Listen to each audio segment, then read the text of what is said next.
nice big turnout. We had over 65 people register, and so usually we get a little bit of a drop off, but this is nice. So welcome to the January session, 2017.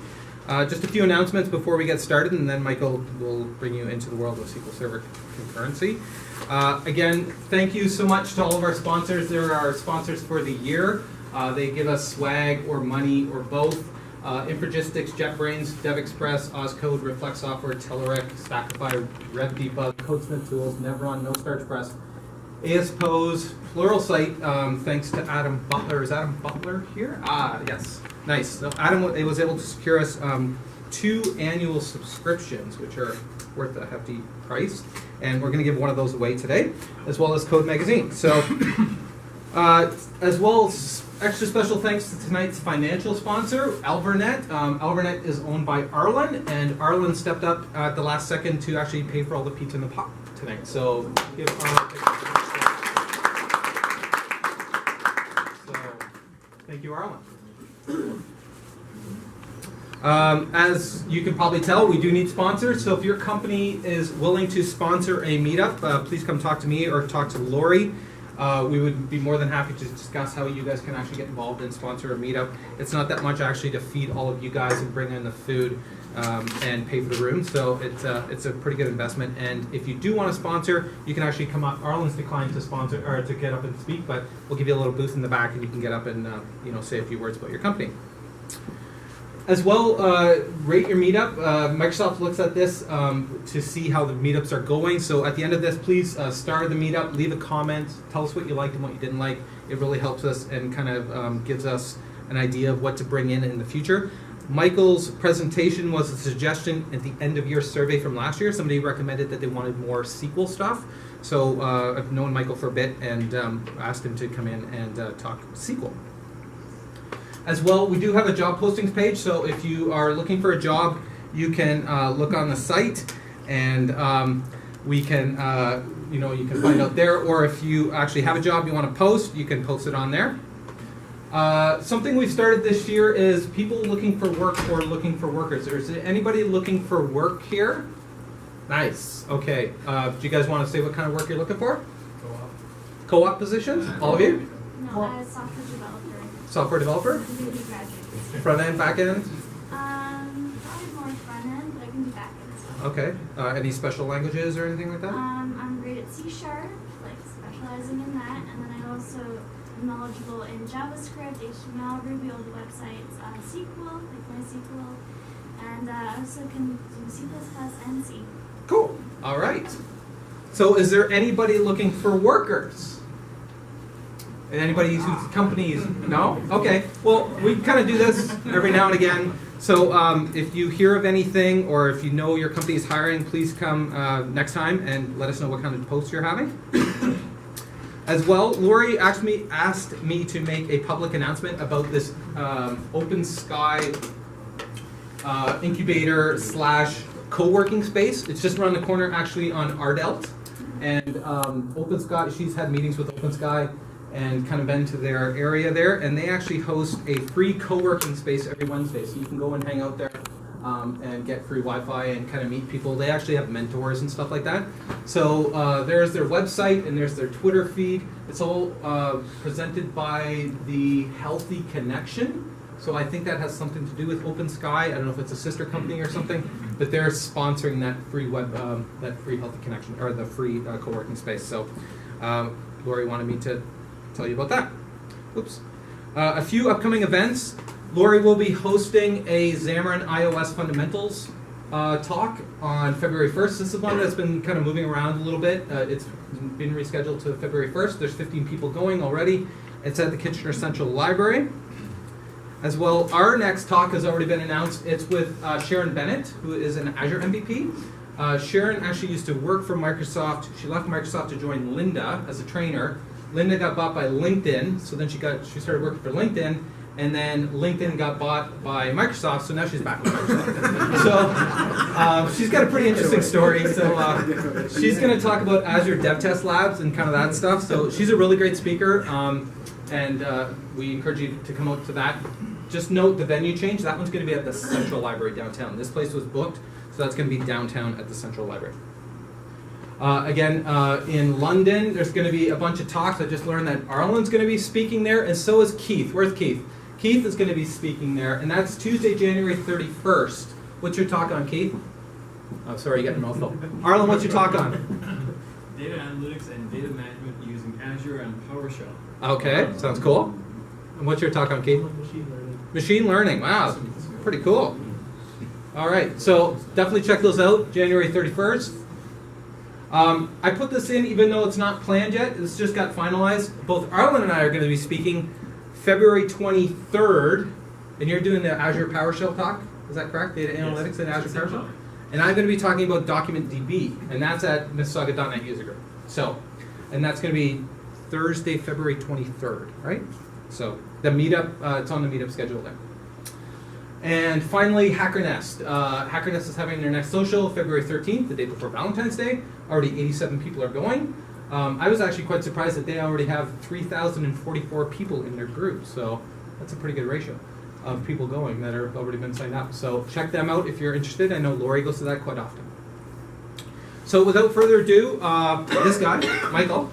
Michael, I've known Michael for probably 3 or 4 years now. Oh, wow. Yeah. Actually, Michael interviewed me for my previous job. Is that right? Yeah, you were in my interview. So when I went to work at Desire to Learn, Michael was one of my interviewers. And so Michael's been a Microsoft MVP for, I thought I put your bio in there, for 5 years now, right? 6 now. 6! January. Nice, congratulations. So Michael is an MVP for 6 years. He's a data platform. Yes. Data platform MVP, speaks at tons of conferences around North America, and so pleased to have him here. So welcome, Michael. It's actually interesting about the Open Sky building, which is maybe a block that way, or a big block that way. 41 Adult Place happens to be a very large building that they're transforming from some sort of factory to a whole bunch of other type buildings. Open Sky's in the front. Turns out in the back is another building, which is a dance studio, which is where my daughters are dancing as we speak. SQL Server concurrency is a big topic, but before I get into what that means, let me start with a little story.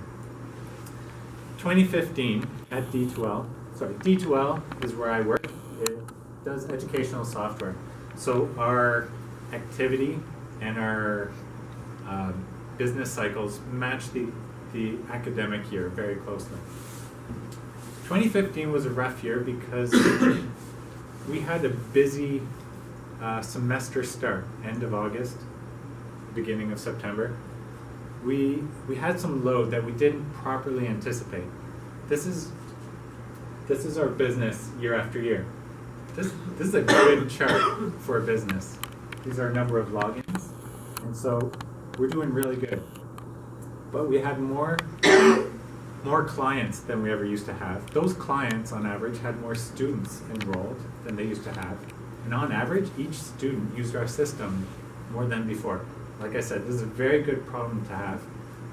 But you need to anticipate the load and prepare for it. And we had some problems in 2015. Our servers were very busy, like super busy. Our busiest server was serving maybe 50,000 queries per second. I mean, they were screaming. Now I looked it up, it turns out that human hearing only goes up to 20 kilohertz. So if these servers were literally screaming, then only dogs could hear them. So that meant any little hiccup threw a wrench in the whole works and caused problems and outages, and that was pretty painful, especially in our busiest week of the year. And not just painful for us, definitely for the students. There are some students who use our system to such an extent that when our system goes down, it's as if someone put a padlock on the front door of the school. They've come to rely on our system, and so we treat this very seriously. With a lot of hard work, we got through that first week, got things stable. But my boss said, there's no way I want to go through that again. So he said, I'm forming a samurai team. That's the name. I didn't pick the name. He picked the name Samurai. The idea is that a samurai goes from village to village, doing good wherever they see injustice. Our job was to do good wherever we saw technical debt. And that was the point, wherever we saw technical debt. Because it makes no sense for a manager to say, I think you should add a column store index to this table. No manager is ever going to say that. The technical problems at that level have to kind of come from the people who are in the guts of it. We spent all of 2016 on this to prepare for semester start. And it was great because it was, they talk about autonomy being a huge job satisfaction factor. And we had complete autonomy. We got to work on what we wanted. Lots of fun. And so when I talk about technical debt, we worked on a lot of stuff. But I'm not going to talk today about everything we did. When we talk about technical debt, it really means things that get in the way of improving or maintaining problems that will happen in the future. So problems include application stuff and database stuff. Definitely not to scale, but I've got more stuff to go in the database. Database stuff includes scalability issues. How much activity can you serve? The capacity for a database to serve activity and other database stuff. But I'm going to talk about scalability today. Specifically, there's query frequency and query cost. Query frequency, how many times are you calling a particular query in a minute? Query cost, how expensive on average is that query? You multiply the two together and you kind of got a sense of the impact of a particular query on the server. When you have a particularly expensive query, you could reduce either one of those or both, and you've solved your problem. I love my favorite way of query frequency, dropping that down, is to drop it down to 0.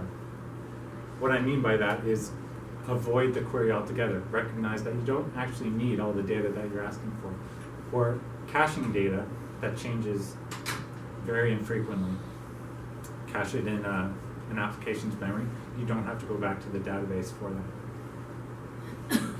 But those things are not what I'm going to talk about today. What I'm going to talk today about is this third thing, concurrency. Concurrency is about when two queries are running at the same time, making sure that they kind of run properly together.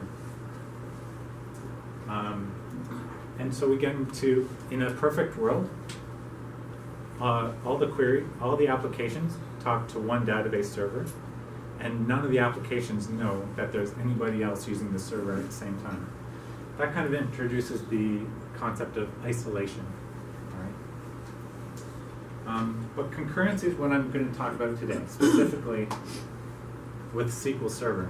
There are other techniques that are similar when it comes to Oracle or MySQL or Postgres or all of the other kind of flavors of database.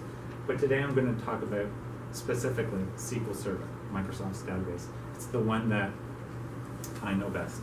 All right? So, concurrency. This is today's agenda. I'm going to be talking about 4 particular concurrency problems. All right?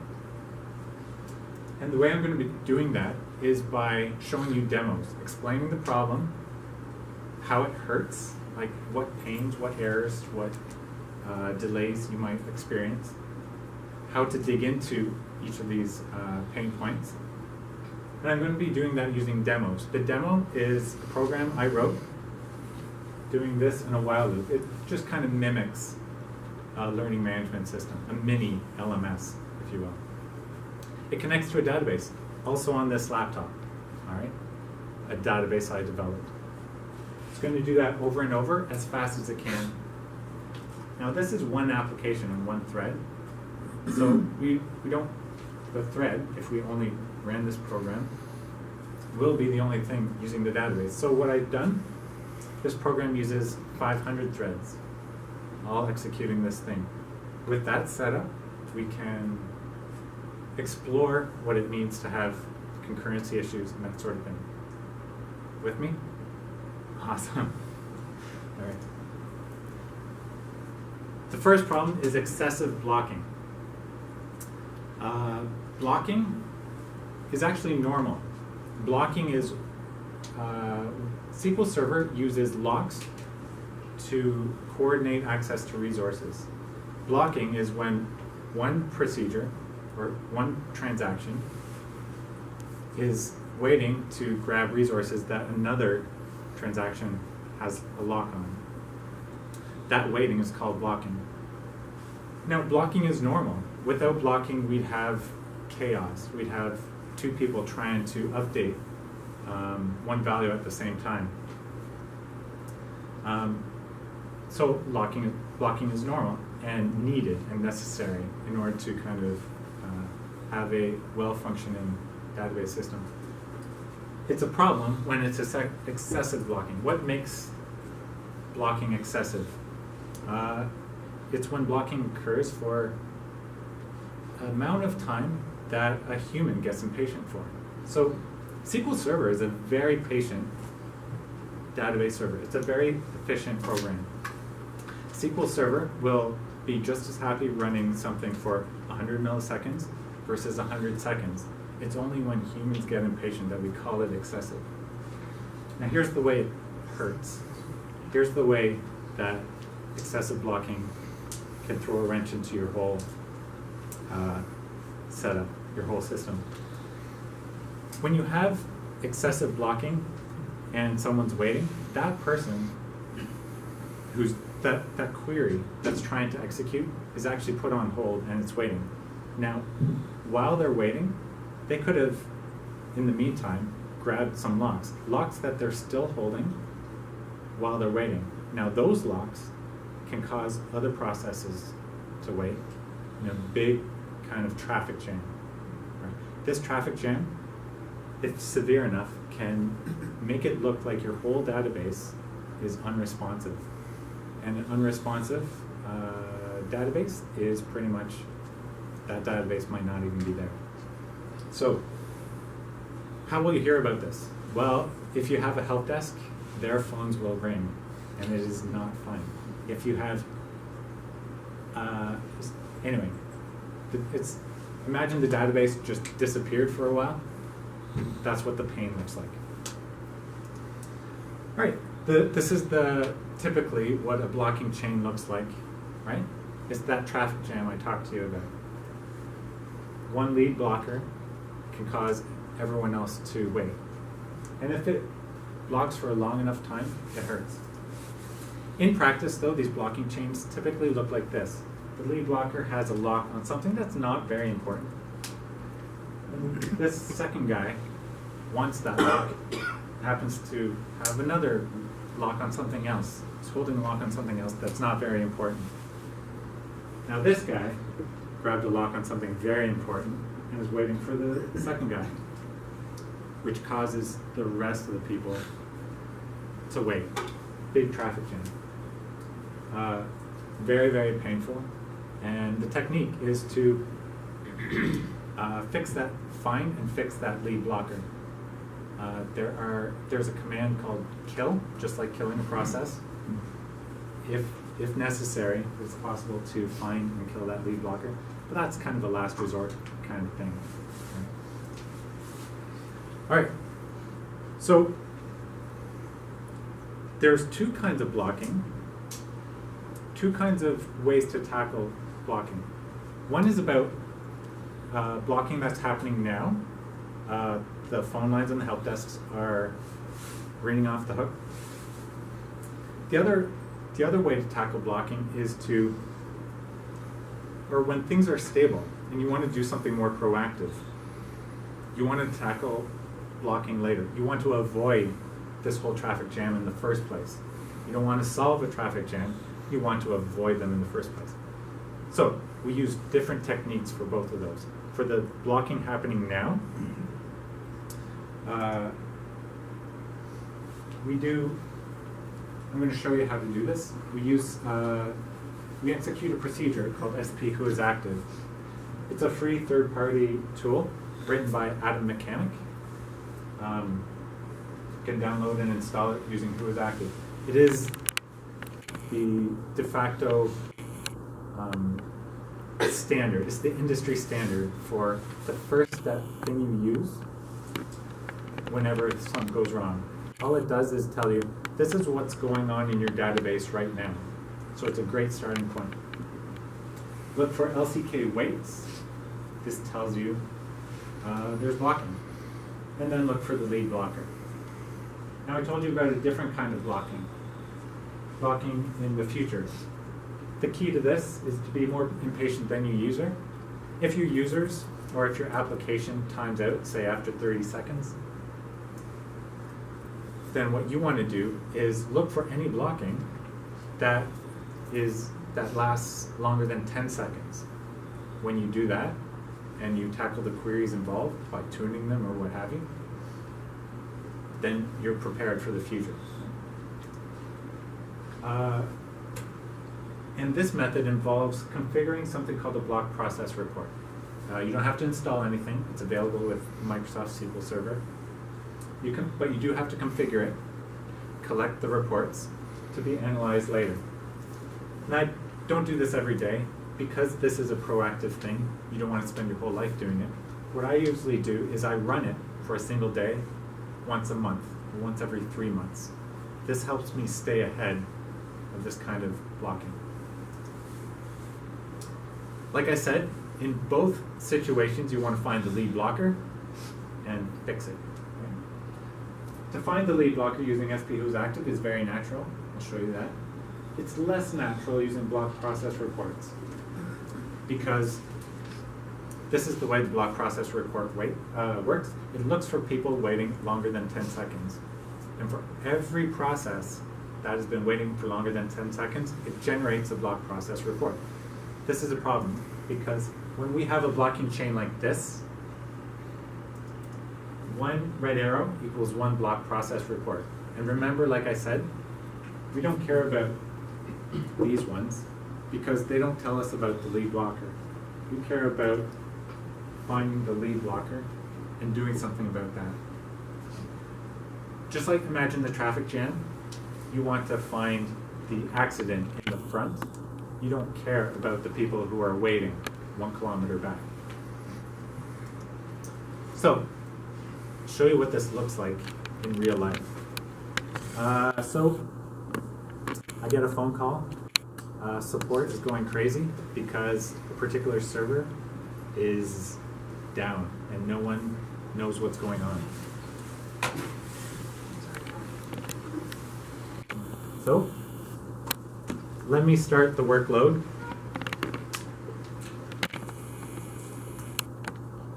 Alright, it's running. And people are complaining.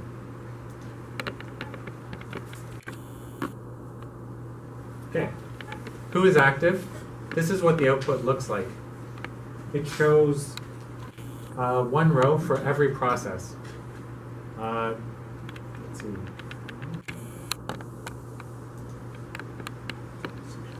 So that's, see there, that's 560 rows. That means 560 queries that are waiting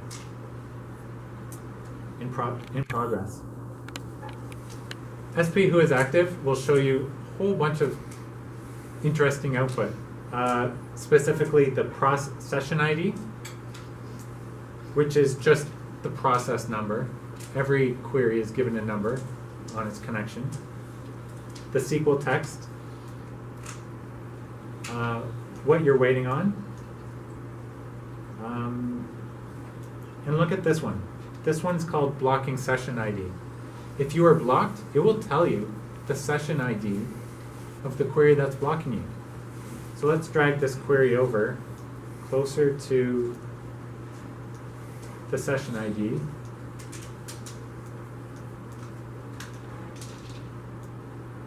All right. So notice that most people are waiting on session ID 58. Let's see, where's 58? There's 58. 58 is waiting on 65. And 65 is this one. Let's look at the query text.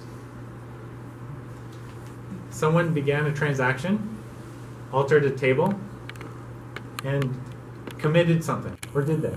No? That commit statement is commented out.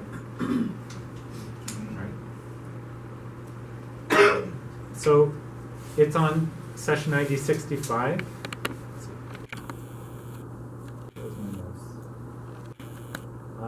What else do we know? It's sleeping. It's not doing any work. There's one open transaction. We know the name of the computer. It's this laptop. We know the program that's running. Management Studio. It's actually this program that we're looking at right now. So the blocking lead query, it's like the caller is coming from inside the house. Right? So where is 65? We can look, and sure enough, there it is. Someone didn't. Now this is a contrived example. Who would open a query and not commit it? This has happened. It's happened actually more than once. But in practice, people will, more often what I see is a long running query, like a report query that's taking 30 minutes plus. All right, I can decide to kill it. In this case, I can decide to commit the query. But I'm not going to do that at this moment, because what I want to do is show you how to use the block process report. Remember I told you that method of being proactive? Let's see what that looks like. The first thing you do is have to configure block process reports. Just click on the server properties, advanced. Let's see. This is what that looks like. You click on the advanced tab, and I think there it is. Block process threshold. 0 means off. I'm going to configure that to 10. When I configure that to 10, it means that it tells SQL Server, wait 10 seconds and then wake up. If you see any block processes that have been waiting for longer than 10 seconds, generate a report for it. And then wait another 10 seconds and do the same thing. Right? That's what we're going to do. I'm going to say, okay. But that's not enough. Configuring the block process report and generating the block process reports is different. Now we have to collect it. There's different methods to collect it. One way that I like is using extended events. All right? And I'll show you where that's done. It's done in that tab under the management under the management tab in Object Explorer. Let's see, sessions. Okay. New session. I'm going to call the session name Block Process Report. I know that's hard to read. Start the event immediately. So what events are we going to collect? Extended events allow you to collect information from a million different places. But right now we're just curious about the block process report. We double click on that one. And we want to store this to a file. Okay. So now we're collecting block process reports. Hopefully this will tell us a little bit more about the blocking that we've been seeing. We can look, wait 10 seconds. Oh, sure enough, there's data. Before I move on, I'm just going to turn off this session. Stop session because we've collected some data. Can that have a bad effect on your server if it's already in trouble running this? Or does it have a serious impact Yes. on performance? Good question. Does this have a serious impact on performance? If it's in trouble, we're going to be looking at SP who is active. All right, that's the immediate way to look at something. This being a more proactive step would be something you would do when things are okay. Now it turns out there are some events that you can collect which are very expensive in the way you're worried about. block process report is not, turns out it's not one of them. Looking for blocking processes is something that SQL Server does anyway with the deadlock monitor. We'll get to that later. But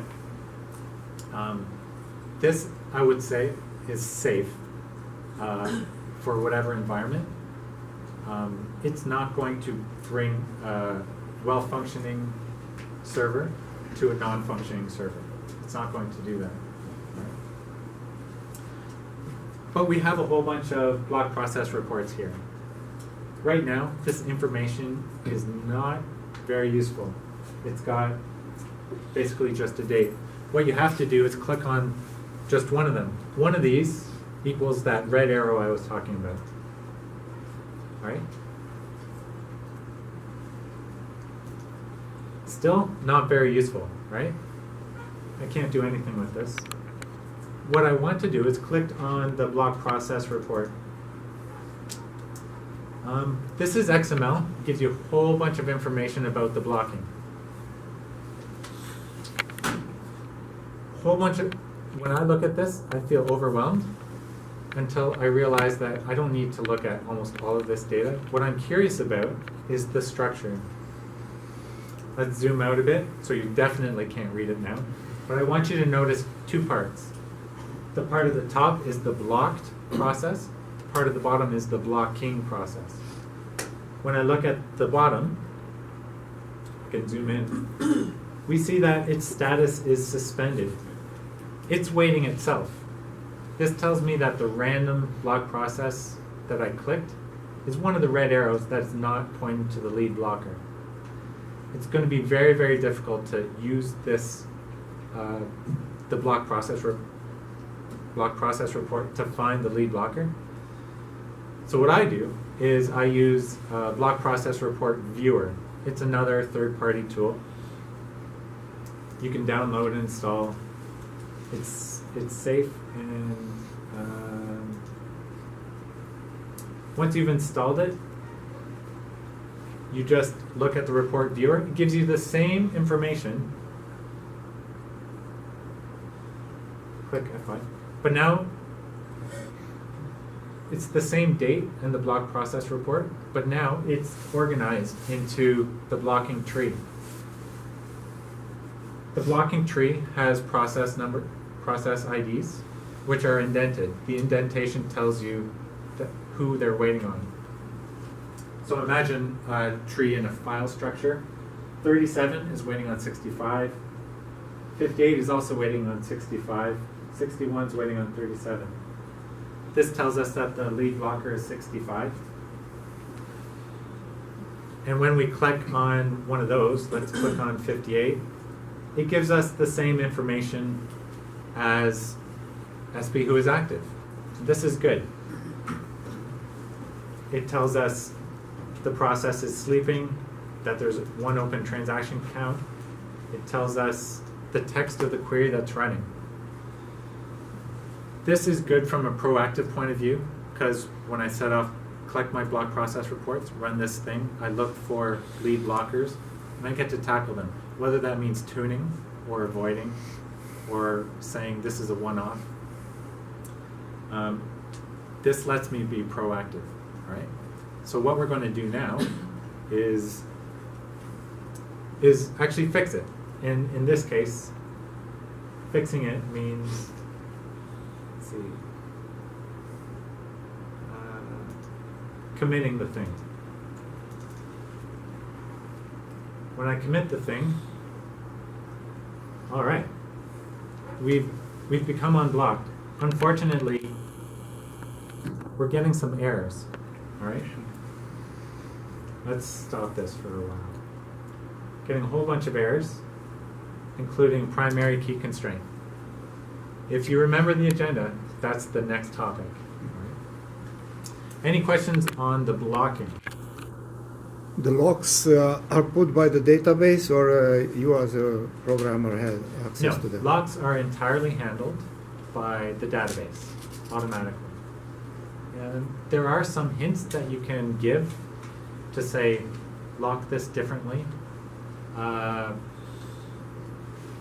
but I don't recommend them. The SQL Server has a query optimizer, which executes your query in the most optimal way it thinks it can.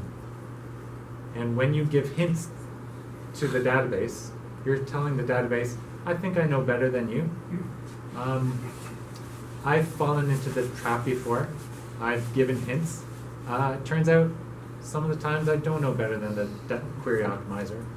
And so I found it a rule of thumb to avoid using hints. What that means is that you don't have to worry about taking locks. You just run your query, and it's fine. Right? So the locks are for writes only? Right. There's two kinds of locks. There's actually three kinds, but there's exclusive locks, which are taken when you write, and shared locks, which are taken when you read. Many people can take a shared lock on a resource, but only one person can take an exclusive lock on a row. When exclusive lock is taken on a row, no one can have any other kind of locks on that row. That's kind of how that works. So these are programmable, yeah? No, the Oh, okay. SQL Server takes care of this. These are not programmable. So how it knows which one is exclusive? How do you know which one is exclusive and which one is not? How do I know which one is exclusive and which one is not? In a block process report, you can see the type.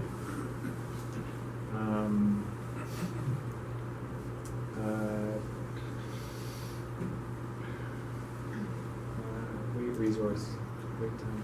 Actually, it turns out you can't, but you can in other cases. Most of the time, you don't need to worry about it. All right. Again, if you need to worry about it, you're in kind of trouble. So those are very dependent, right? I think those locks are. The locks are certainly query dependent. If you're writing to a table, you're taking an exclusive lock on that table. If you're reading from a table, you're taking a shared lock on the rows in that table. All right?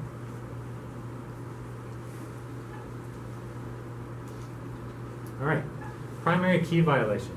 But before I continue, maybe now is a good time to take a small break. Is that right? If you wish, or if you want to do this one and move to the next one, I think that's okay. Okay. We'll do primary key violations, and then we'll take a break after that. Who knows what a primary key is? Anyone? Wonderful. That's love you guys. All right. Anyone want to? I'm not. No. Primary key is a defined set of columns which uniquely identify a row. All right, and it's often used as one side of a foreign key. The best part of that is that it's a unique. It also acts as a unique constraint. You can't have two rows with the same primary key. Otherwise, how do you know which row you're talking about? If you remember, just a moment ago, when we stopped our blocking, we had a violation of primary key constraint. Cannot insert duplicate key in object lessons progress, and it tells us the key value. Another interesting thing, it tells us the name of the procedure. So I'm running store procedures here. The name of the procedure that had the problem. S, update lessons progress. Right?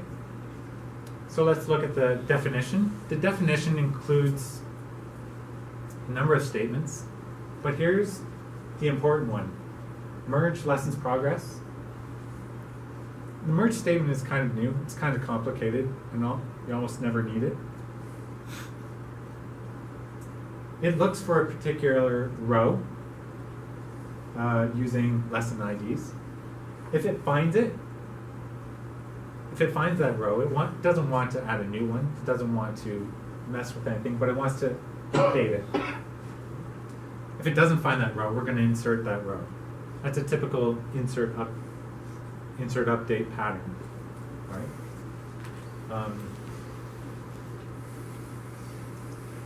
So how is it that we get, if this thing is isolated, like we expected, how is it that we get primary key violations? It's kind of a race condition. Because this is kind of what's going on. The first process asks, as it's running, asks, hey, is there a row with this primary key values? The answer it gets back is no. But at the same time, process 2 asks the same question and gets the same answer. Process 1, happy that there is no row, inserts it. You see where this is going? Process 2 gets the error. It is not allowed. It's easy to understand why you get the error. From an academic point of view, this is called a phantom read, right?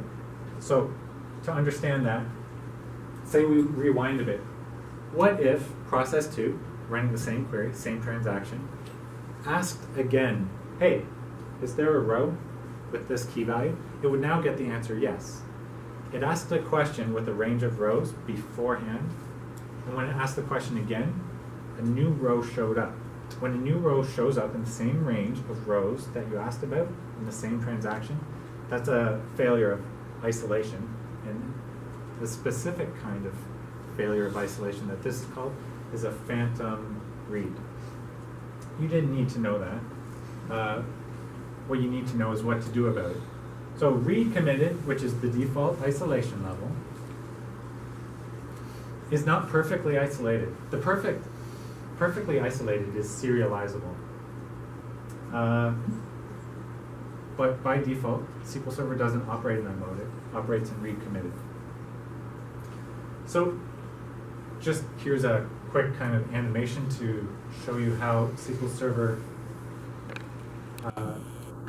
implements these isolations.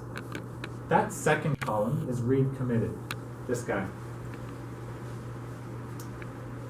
The second guy takes, as they're reading rows, the second guy takes a lock on every row that it reads, and it releases it immediately.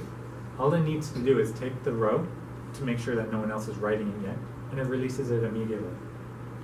That repeatable read guy takes a row and holds it. That way, if it asks for the same row again, it gets the same values. This avoids the unrepeatable read. Now the last guy, serializable, that's perfect isolation. Not only does it take a lock on the row, it takes a range lock on the row beside it. So if it looked at a range of rows and saw nothing there, it has a lock on the range so that no one is allowed to insert into that place where it read no rows. We're going to use that serializable transaction isolation level in order to avoid primary key violations. All right? Let's look at PK violations. So, what's the definition of update lessons progress? Here it is. So I'm going to paste that there. And I'm going to alter the procedure. And there's our transaction, and there's our merge statement. To change the isolation level,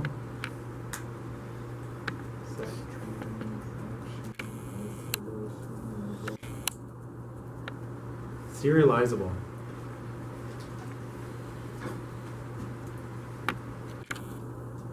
All right. Let's see if this works. Let's see if we get any more primary key translate.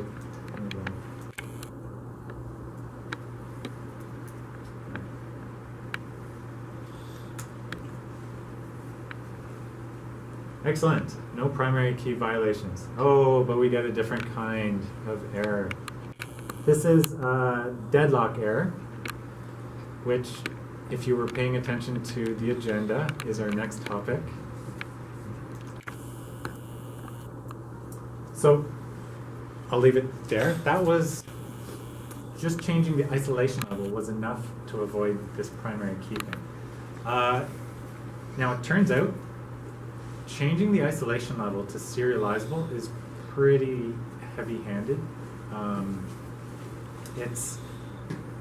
It's usually an enemy of concurrency to increase the isolation level. What you kind of want to do is be very forgiving about not taking extra logs the way that we saw on that stuff.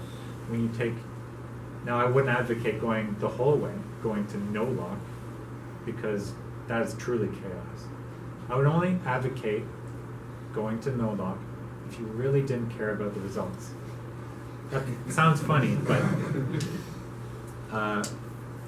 cases where you might want to get a general idea of how you're debugging something and you want to get on your dev box and you want to get an idea of how many rows are in this table anyway. Those sort of scenarios. So, although it's an enemy of concurrency, we need correctness. We need to avoid errors. And so, we kind of take one tiny step back for correctness to allow us to go further. We get correct behavior before we get fast and concurrent behavior. Questions about anything I've said so far? You're with me so far, right? Yeah. Okay. Good. All right, let's have a quick break. Let's take a break. We'll reconvene at 7:30, or say 7:25 actually. So we'll